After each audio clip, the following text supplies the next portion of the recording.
Hi BookTube, it's Amy. I'm outdoors in some natural lighting here to show you a book that I picked up today.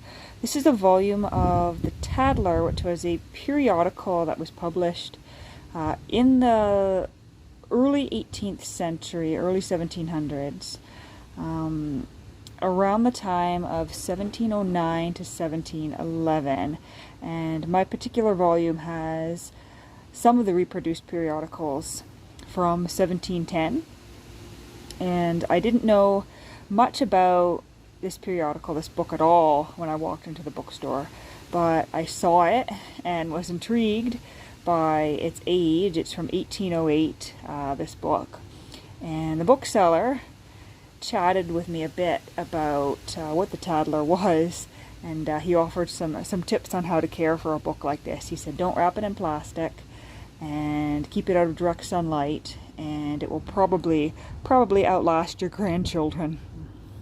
I had read a little bit of it in the shop and found it quite entertaining, quite interesting, and I was somewhat eager to add a book from 1808 to my collection, so this has become the oldest book in my collection. So on the front end paper here we have a sticker, and it appears to have once belonged to the Toronto Library.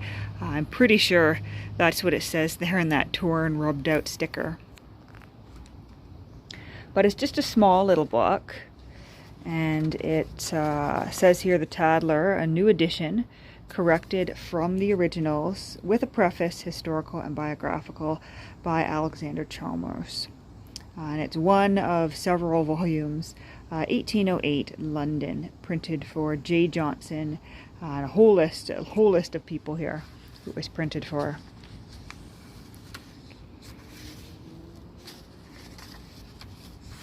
Table of contents.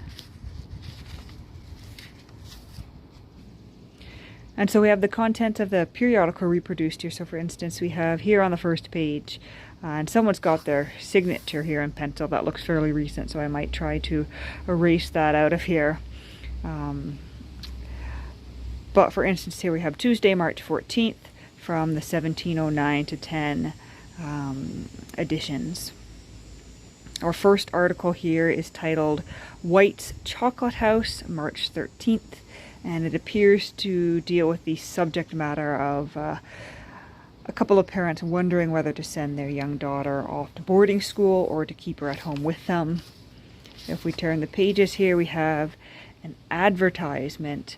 A very clean, well-behaved young gentleman who is in a very good way in Cornhill has writ to me the following lines, and seems in some passages of his letter, which I omit to lay it very much to heart, that I have not spoken of a supernatural beauty whom he sighs for and complains to in most elaborate language. Alas, what can a monitor do? All mankind live in romance.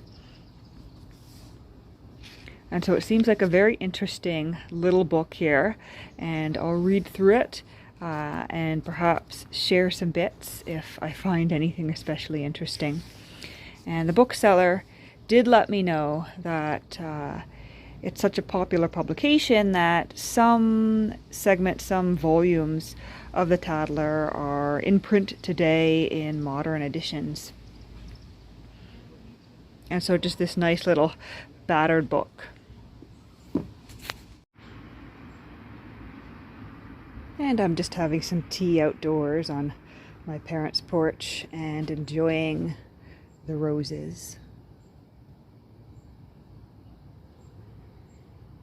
And these are actually roses that I planted myself 6 or 7 years back before I moved out, and they're doing quite well. And I'm just going to sit here and read, so take care everyone.